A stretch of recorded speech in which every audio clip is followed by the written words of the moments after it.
Fala galera, para quem não me conhece, sou o professor Mena, sou delegado de Polícia Civil do Rio de Janeiro e professor de Direito em vários cursos preparatórios para concurso público. O nosso tema de hoje é a aplicação da Lei Processual Penal.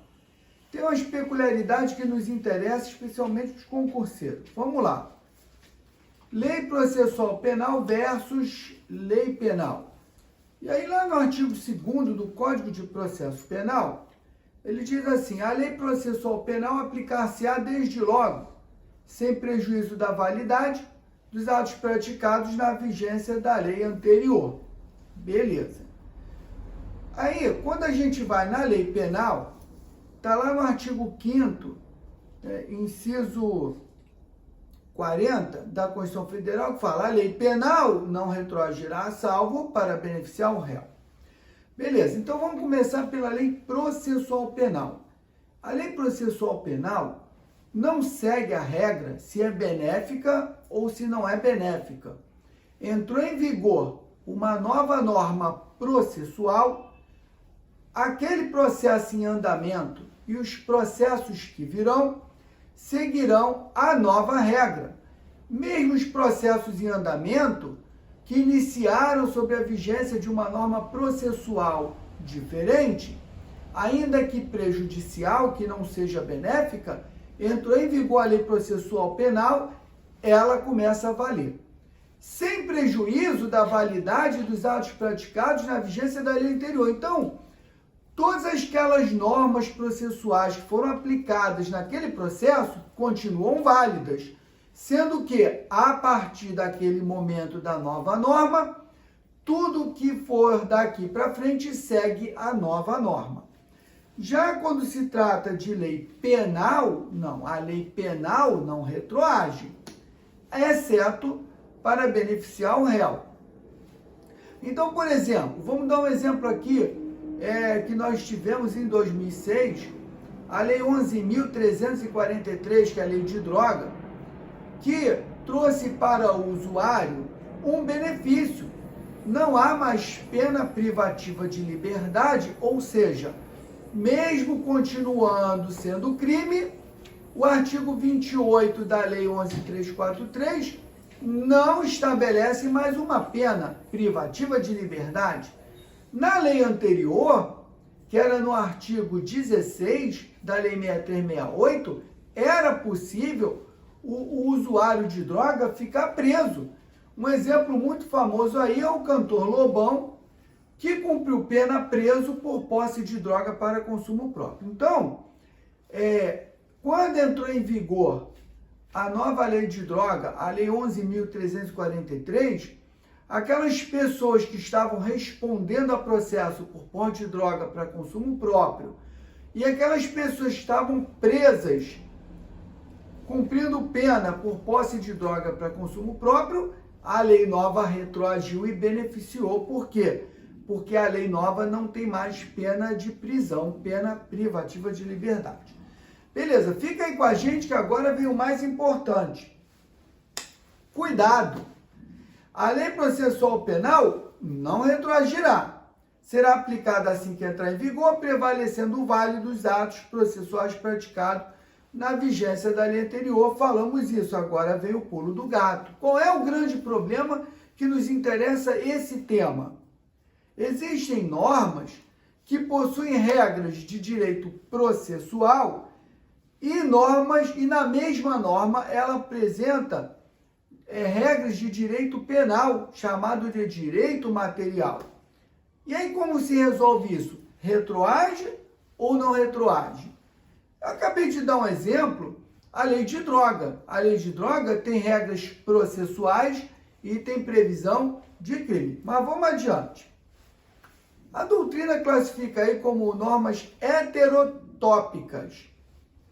Heterotópicas são aquelas normas que no mesmo comando legal, tal qual a Lei 11.343, possui na mesma norma regras processuais e regras de crime penais. Então, tem normas penais, ou seja, os crimes previstos na lei, e tem normas processuais. E aí eu vou dar um pulo do gato, vou pegar um gancho aqui para a gente falar de processo penal no que tange a perícia.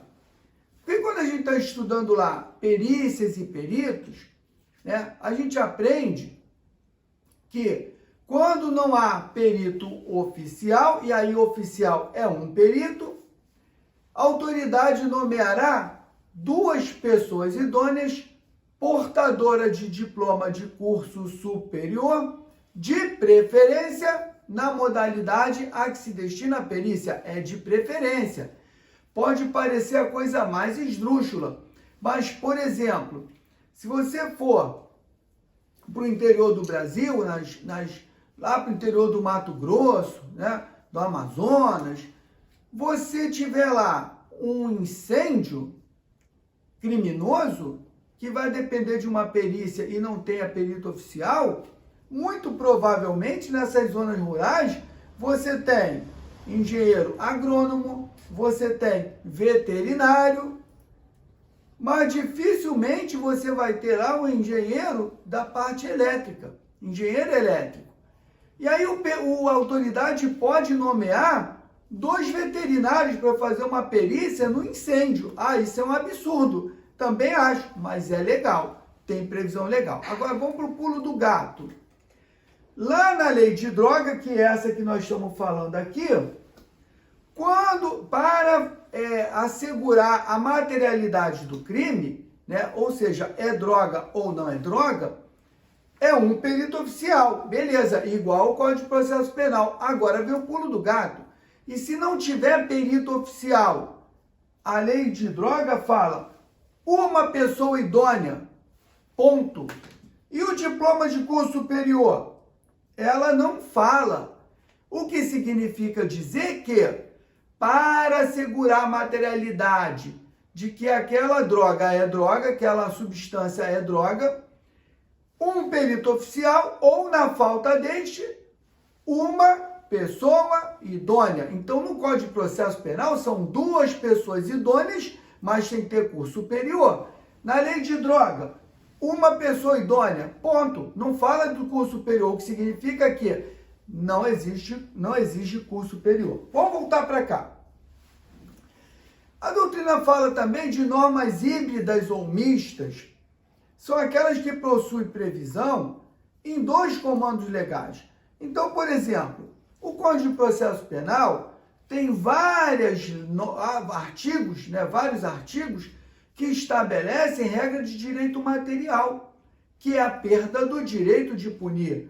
Então, por exemplo, o artigo 38 fala a decadência do direito de queixa ou representação, se o ofendido não exercer no prazo de 6 meses, contado do dia que souber quem é o autor do fato.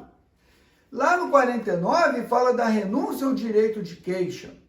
Lá no 51 fala no perdão na ação penal privada. E aí vou abrir um parêntese. A ação penal privada subsidiária da pública não cabe perdão. A ação penal privada subsidiária da pública não cabe perempção, porque a natureza dela é ação pública. Se o ofendido, se o titular da ação, que agora é o ofendido, for negligente, o Ministério Público assume a ação como parte principal. Vamos voltar para cá.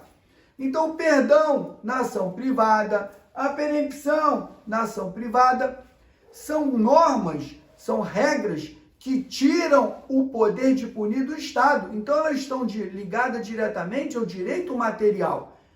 Ou seja, essas normas, se forem alteradas e forem mais benéficas, elas retroagem.